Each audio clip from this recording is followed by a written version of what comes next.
Pascal. You are now rocking with that dude Pascal. We be going wild, Haitian in the building, so original. Got the haters catching feelings. Get your hands up to the ceiling and keep them held high, cause St. Louis isn't ready. Forget about it, goodbye. Hold on, we just saying hi. Five somebody, rise up. Weekdays, catch us live, somebody. Let's go. Good evening, everybody, and welcome to the Pascal Show. Hopefully you guys are having a happy Saturday or end of Saturday. Hopefully you guys are having a prosperous and productive weekend. Mine has been very busy. Yeah, man, I'm sorry for doing this late show, but I had to do one real quick because I don't know if I'm going to be able to be on tomorrow. So I figured let me jump on here right now and talk about this story that's popped up, kind of got my attention today. So we got to jump into this story. But before we go into everything, please do me a favor. Hit that like button down below. Send those likes all the way up. All the positivity you can. Send it straight through the roof. And let's not forget to crush that subscribe button if this is your first time checking out this channel. Right here. Hit it so hard it shakes the very foundation of your private domicile. Okay? Be greatly appreciated. Anyway, you see the comment down below. It is a true story. It is really something that's going on right now. We have a young man that is now dealing with some serious PTSD right now. Why?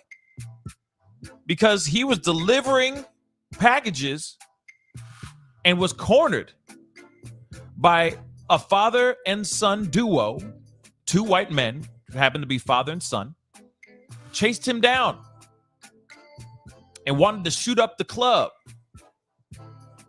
Luckily, this man is still alive. Luckily, this young man is still alive to tell the tale. But still, people are sitting here and saying, hey, this is very reminiscent, extremely reminiscent of Ahmaud Arbery. Yep, I said it, Ahmaud Arbery.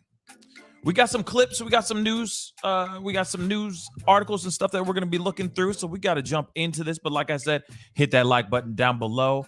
Send those likes all the way up. And don't forget to hit that subscribe button, okay? Let's get into this story, shall we? Now, like I said, you can't even work while being black in this world now. It's getting crazy. Now, this is not a story that's brand new. I mean, this is a tale as old as time. Like we've been hearing these kinds of things. And a lot of these stories have been popping off since the day the race even existed. Okay. Ah, man. And there's this young man by the name of monterrio Gibson that was delivering some packages in a neighborhood and was chased down by two white men who happen to still be father and son. And like I said, doesn't it sound a little reminiscent of Ahmaud Arbery? Kind of, sort of, just a little bit. But let's get into this story, shall we? Let's get into this story. Here we go. White father and son charged for chasing and shooting at Black FedEx driver. What I find extremely interesting here, all right? What I find extremely interesting is why are they trying to corner a man that was doing his damn job? Now, obviously, you see right below the title, you see the bullet hole, one of the many bullet holes that this car obtained from these men shooting at a FedEx vehicle. This was not some unmarked car, just a regular, you know what I mean? It's not like he was driving around in his hoopty in the neighborhood. He was in a FedEx vehicle. Okay? So let's get into the article, shall we? Man, it's just, and like I said, still, thank God, this young man is still alive. He is living to tell the tale. And what sucks about this is that there's no video. There's no evidence of this. No one was shooting video. No one was taking pictures. This is all just from his personal point of view of what actually went down. Let's get into this situation, okay? Two white men are facing criminal charges after a Black FedEx Express driver alleged that he was chased and shot at while delivering packages in Brookhaven, Mississippi. Oh, Mississippi. When he called the police to report the shooting, he says he was told by a dispatcher that they had just received a call about a suspicious person at the same address. Monterrio Gibson, 24, told CNN, which is the article I'm reading right here, by phone he was delivering packages to a home around 7 p.m. on January 24th when he saw a white pickup truck coming from the house behind it. The truck started approaching Gibson and blowing the horn at him, Gibson said. The van Gibson was driving was a Hertz rental van. Had two large Hertz stickers on the back, Gibson said. Actually, I was wrong. I stand corrected. My bad. There were no FedEx markings on the car. He was just in a Hertz rental van with Hertz stickers and whatever, insignia all over the car. Okay? But he was wearing a FedEx jacket, a shirt, and pants. Well, again, I'll say this again, but the vehicle did not have any insignia showing that it was a FedEx van. But still, why would these guys go out of their way to chase down this guy if he's dropping something off? If they had seen him walking in the van, let's just say, with packages from the house, I can maybe see something like people, a call being made. But why do people want to suddenly become Batman and Robin up in this piece, y'all? Why? What makes somebody want to go and do that kind of thing? Let me jump in the back of my white pickup truck, chase this young man down. It doesn't make any sense to me. Regardless, they should have just stepped back and let 5-0 do their 5-0 thing, right? But let's continue. Gibson said he thought he was in the truck's way, and so he tried to leave. But the truck swerved around him and tried to cut him off. He says at that point, my instincts kicked in. I swerved around him as he is trying to cut me off to avoid getting stuck in the neighborhood, he said. Gibson said he drove down the street about two or three houses when a man in the middle of the road pointed a gun at his vehicle and was mouthing and waving at Gibson to stop. Gibson said he shook his head and said no to indicate he wasn't going to stop, and then hid behind his steering wheel while he swerved around him. So he didn't hit the guy who was in the middle of the road, but the man was in the middle of the damn road, y'all. The man is in the middle of the damn road, just sitting there like ready, just ready. In firing position, ready to go. What? Okay, let's continue. So he swerved around him. That's when Gibson heard, and he says at least 5 shots, and heard the bullets hitting the van, according to the incident report filed on January 25th by the Brookhaven Police Department after officers met with Gibson and his boss. He was leaving the neighborhood, or as he was leaving the neighborhood, Gibson said one of the managers called, and he told the manager someone was shooting at him. She told him to get back to the station as fast as he could. The truck, now with both men inside, chased Gibson out of Brookhaven and to the interstate, Gibson said. So these guys didn't even stop at their neighborhood. They continued on. They followed him all the way out to the damn highway. They wanted to make sure that they got their dude. Those boys back is, like I said, does this not ring a little bit? Sounds like a little bit, you know what I mean? A little bit like Ahmaud Arbery. Just a skosh, as some people would say. Just saying. According to affidavits, Gregory Case was driving the truck chasing Gibson, and Brandon Case, the son, if I'm correct, was the man in the street pointing the gun at Gibson.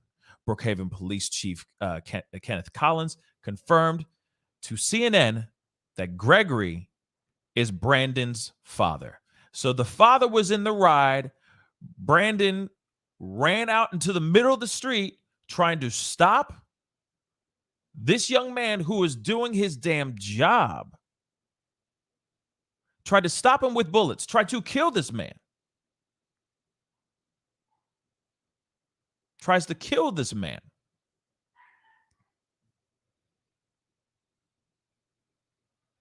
All because they wanted to take matters into their own hands. Like I said, they wanted to be vigilantes. Batman and Bloody Robin. All right.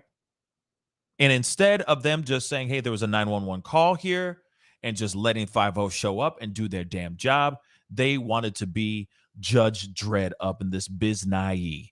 Let's continue. So Brandon Case was charged with feloniously attempting to cause bodily harm with a firearm and a deadly weapon by shooting.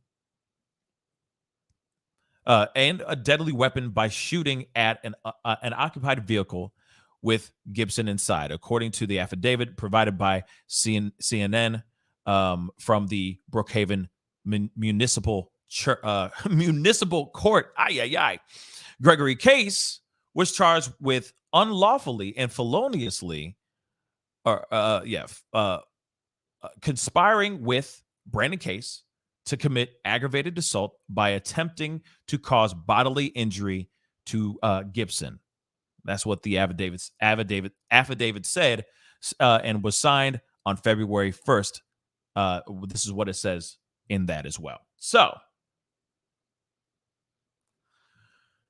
crazy, right? So Vicky McGee, dispatch supervisor for the Lincoln County Sheriff's Department, told CNN the cases were booked and bonded the 1st of February, right? So Brandon Case's bond was $150,000 and Gregory Case's bond was $75,000.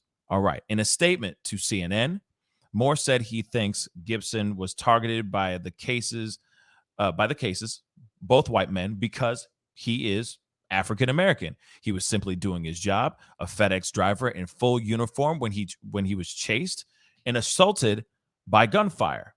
Moore added, "We believe that they should have been arrested and the charges needed to be upgraded from conspiracy and shooting into a vehicle to attempted murder because if the roles were reversed."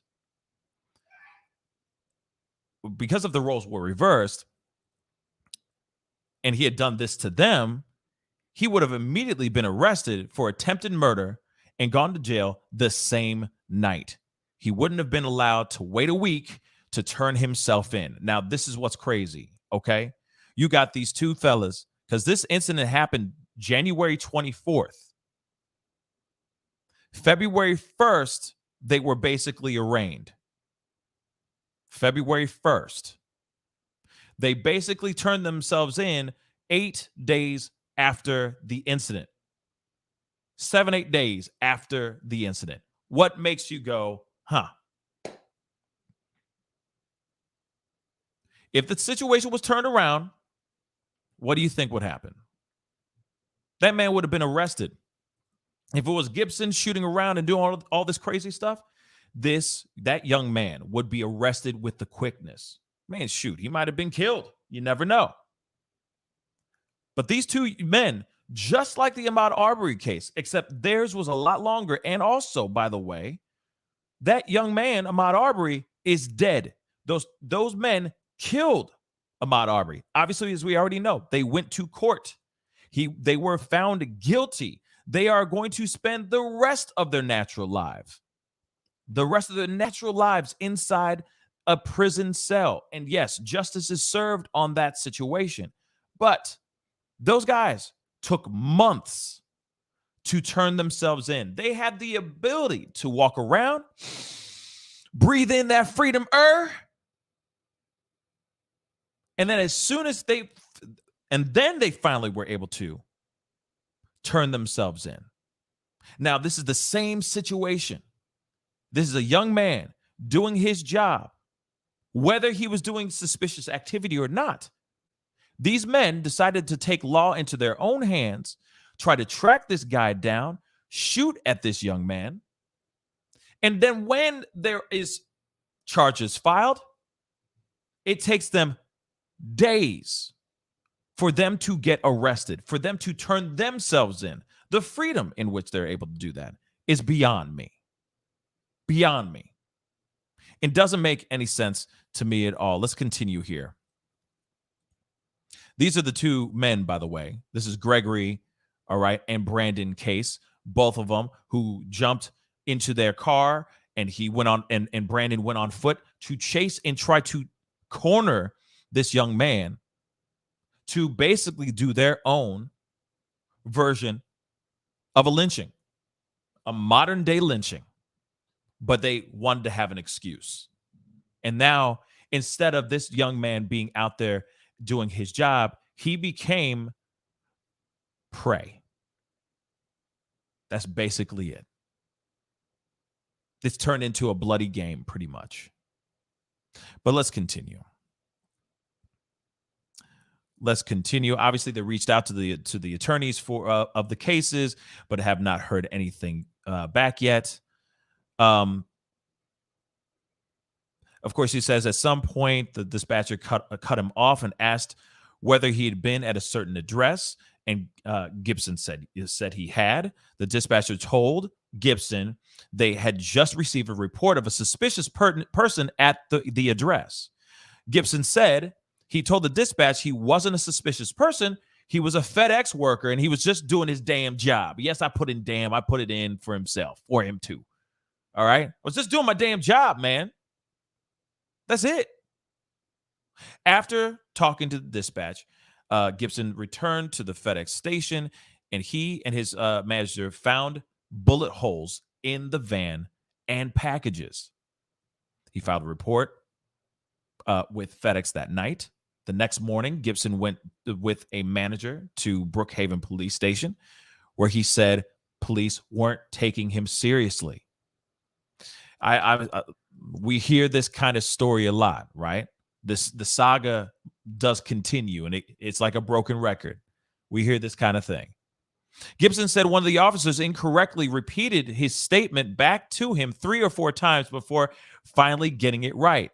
The second officer said Gibson was going to play, quote unquote, or he told Gibson he was going to play devil's advocate and asked Gibson, "Did you do anything to make them think you were suspicious?" Gibson said, "That was a slap in the face to me." Gibson said the third officer got him to write his own statement and then took Gibson to the crime scene, where the officer asked whether he wanted to look for bullet fragments. Gibson said he did, but they didn't find any. So, Brookhaven Police Chief Collins told CNN in an interview Thursday that Gibson was a quote-unquote great witness. And when asked why the cases weren't arrested for 8 days, he said investigations take time. Ha! Investigations take time, though. Investigations, they take time. Okay, like I said, if the tables were turned, in my own personal opinion, that young man, if he was the one chasing these 2 white men down with a gun, this man would have been arrested, thrown behind a jail cell with the quickness, or he would have been gunned down, and we would be hearing a story of police-involved shooting of this black man that was chasing these 2 white men down. But that's not the case here. There would not be these investigations take time. There would not be that. It would not be that. There would not be an investigation. They'd be like, oh, well, then this thing, and he was shooting these people. Oh, well, looks like that black man's going to be arrested. Sorry, sir. That's the situation. But that's not the situation here. They let these men out here for 8 days. Oh, they patted him on the head. Oh, that Gibson man. Oh, that young boy. He a great witness. But, these investigations, they take time. 8 days? 8 days. All right, then. Let's continue. Collins said, the chief of police, by the way, said they had arrest warrants drawn up. And when the pair came to the station for an interview, they were arrested. Okay, let me just point this out. They had the warrants ready to go, but were they active out there? Were they knocking on the dude's door? The case is home and say, hey, man, we need to talk to you, young blood and old blood. Come on out here, man. We need to talk to you, brother. We heard about this whole altercation. Jumped in the back of your car or jumped in your truck and tried to corner this young man. He was FedExing while black. No. Well, you need to come with us. You're under arrest for whatever charges that they're going to throw on him. But no, that wasn't the case. They said they were drawn up. But they just happened to walk into the station. Literally a ground ball. They didn't have to do anything. They just waited 8 days. Bruh. Come on, y'all. Come on. All right. Collins said it hurts to see everyone vilifying the police department and that race has nothing to do with the way the investigation has been handled. And guess what? Because Collins is black.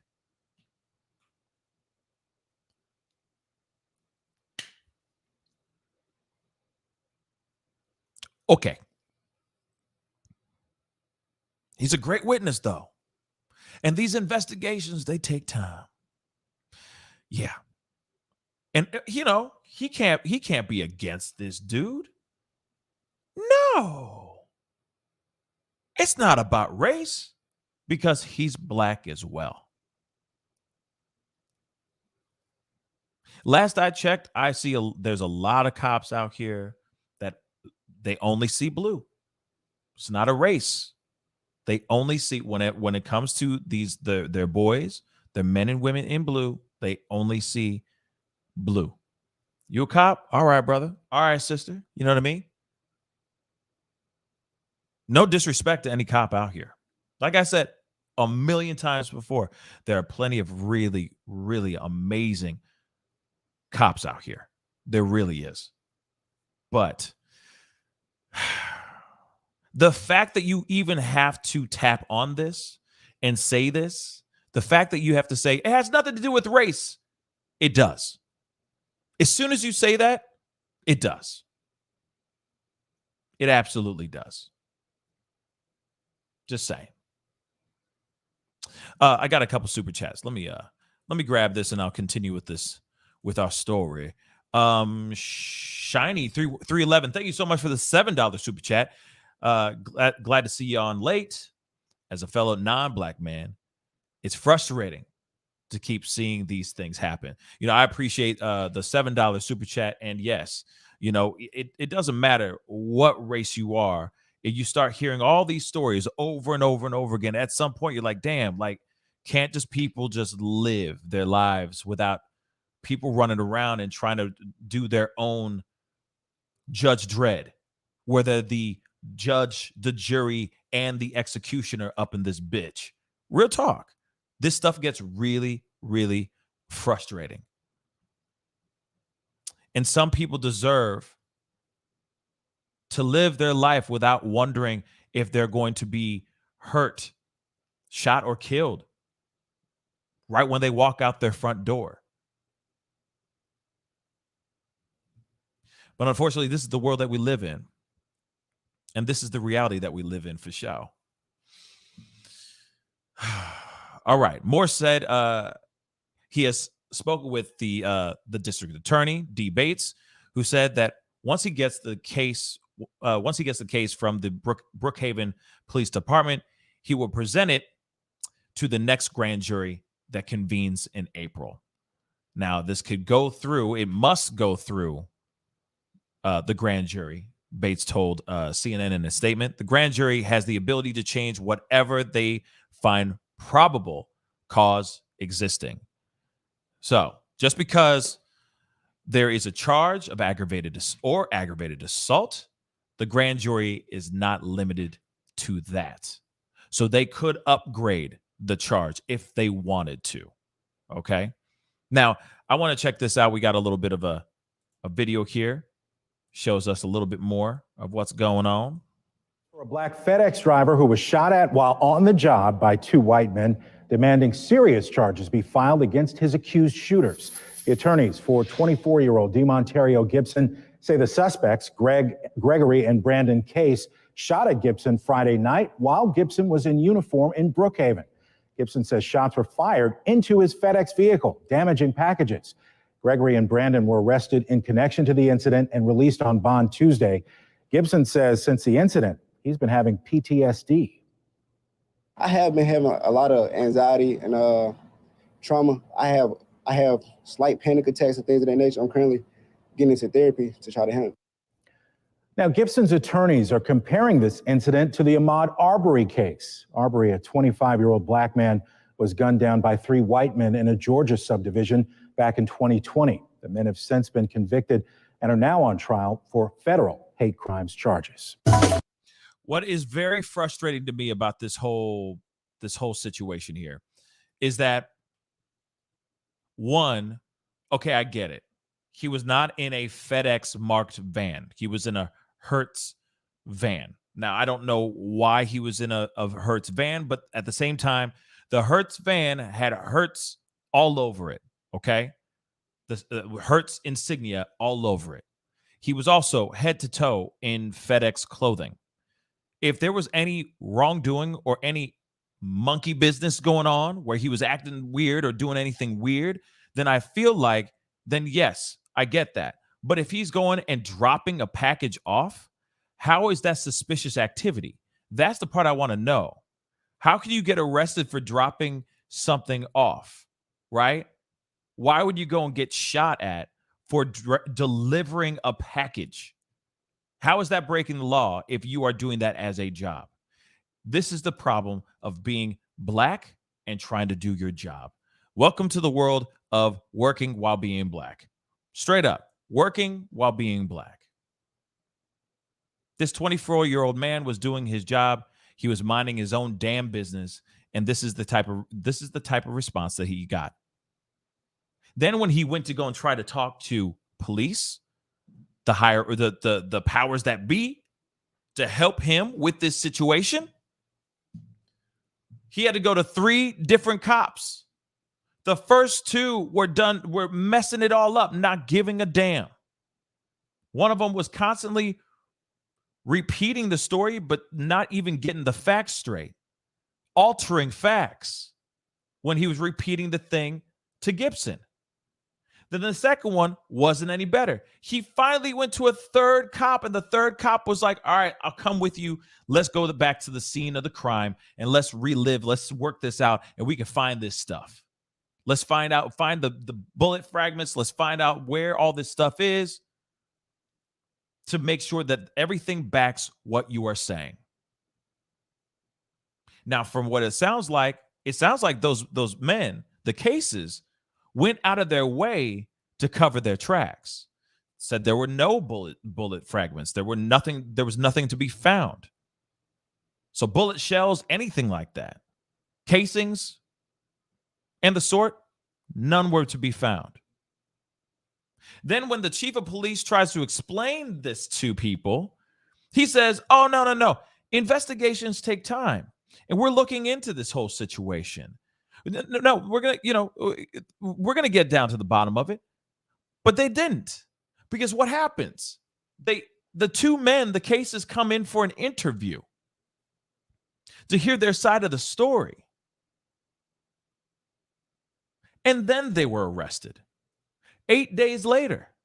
They had plenty of time to do whatever the hell they wanted, y'all. Like I said, being able to smell in the freedom and all of that. They had all this time to chill and have no cares in the world. And then when they walked into that place all nonchalantly, I guarantee you, they thought they did no wrong when they walked in. But of course, when they started telling their story, I guarantee you, they're like, nope, the cops are starting to do the math. They started to do the arithmetics, carrying the 2 divisible by 7. And they said, oh, damn, okay. No, they broke the law. You both are under arrest. Thanks for walking in, though, because that made us not have to do a damn thing for 8 damn days. Because investigation takes time, baby. It takes time. These investigations, he's a bright boy, though. He's a really great witness. He a bright kid. But these investigations take time. Oh, it's not about race, though, because the sheriff is black. So, of course, it's not. Like I said, as soon as you say it ain't about being black, it ain't about race, it is. Just saying. And if the story was if this shoe was on the other foot and the races were flipped, those 2 men, the cases, would have been arrested so fast.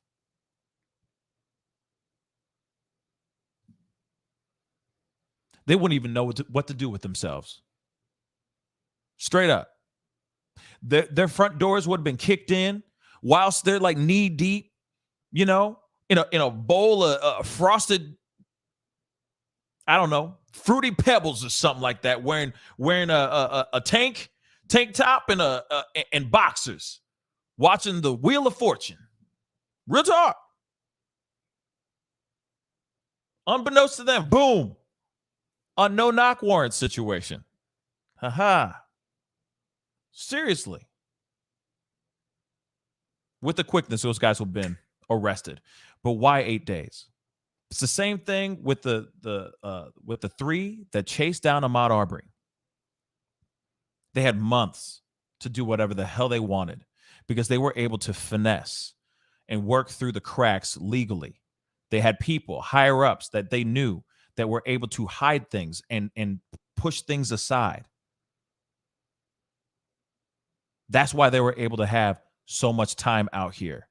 The cases, are they connected to anybody higher up? Are they friends with anybody in that particular PD, in the Brookhaven PD? What's going on with that? What are the connections? How deep are their connections?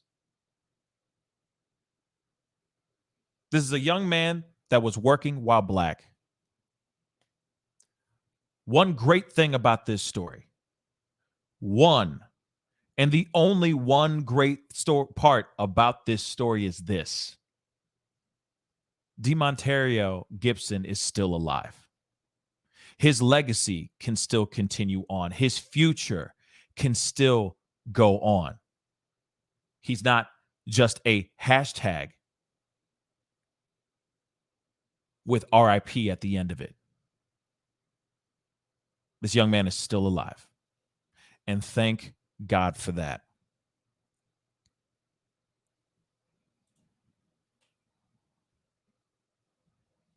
Anyway, let me look at some comments here real quick. Black people should never be targeted for the color of their skin. I'm a white man, and all I can say is good people come in all colors. Crime comes in all colors. You know what? MJT 19741. You are not wrong, MJ. I'm just gonna call you MJ. All right. You ain't wrong, MJ. Absolutely. Absolutely. Crime comes in all colors. All right. And also, last I checked, delivery drivers, FedEx delivery drivers come in all colors too. So strange that this is a kid who just pulls up, drops a package off, goes back into his car, into the van to drive off. And suddenly these guys think that they are the judge, the jury, and the executioner. It's a damn shame. But this young man is still alive. I hope he does get justice. But one thing that he's really lucky with is that he still has the gift of life. His heart is still beating in his chest. He's still able to breathe in that freedom air. And that's a beautiful thing too. Thank God those bullets did not catch him. And that's one hell of a Hertz van. Damn. Because he was driving like he was like in Mission Impossible. Real talk. He was driving like he ducked behind the wheel and he swerved around a car, swerved around a human being that was shooting bullets at him and stuff. I mean, it was like an action movie, man. Real talk. Fast and Furious in a Hertz rental van. Crazy, y'all. Crazy. Anyway, guys, that is the show. I just wanted to jump on real quick to do this quick one because I know it's a late show, but I wanted to chop it up with you guys. I hope that by talking about this story, this will come out. More people will talk about it and bring more awareness around this. But one thing I have to say before I wrap this up is y'all need to stop thinking y'all are Judge Dredd. Stop doing this vigilante stuff. It's not helping you. It's only hurting you. And that's on both people, on both sides of the world. I'm talking about both sides of the spectrum. Okay? We always, for some weird reason, want to put matters in our own hands by using a gun. Use your words. Communicate. Let people still live, man. Stop shooting each other and killing each other, y'all. We got better things to do, man. Damn. You know what I'm saying? Like, you know, I want to have a good time and enjoy that fish fry at the end of the damn week. You feel me? Damn. Quit being Judge Dredd. The vigilante stuff ain't happening. It ain't popping. It ain't gangster. It only gets you in jail. Living the rest of your natural life behind bars. Trust me, you don't want that. You just don't. Anyway, guys, that is the show. I appreciate all y'all for being on. Again, I appreciate you all for being on. Please do not forget to hit that like button down below. That would really mean a lot. Send those likes all the way up. Send that positivity as much as you can all the way up. All right. And also, do not forget to hit that subscribe button. Be greatly appreciated. All right. And I got to get going. Until next time, y'all. Be good to yourselves. Be good to one another. And I'll see you guys soon. This is The Pascal Show. Bye.